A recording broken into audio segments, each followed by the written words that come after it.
Hi, my name is Ana. I'm 20 years old. I'm originally from Portugal and I've been in Malta for 5 years now. I study graphic design at MCAST Malta and I'm really interested in graphic design, illustration and website coding. I've always been a drawer since a young age.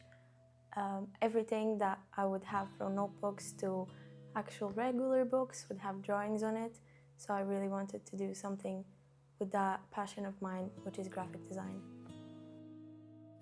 My design style is very creative and based on illustration. I would call it very cartoonish, like it was drawn from a 5-year-old. I really like to bring that nostalgia to my art.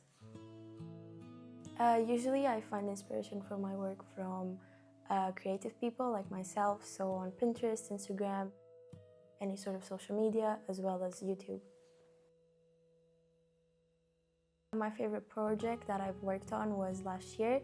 I created this website called Craftspace, which is an online tool for creative people to build experience without actually having experience, and they can learn new skills by themselves.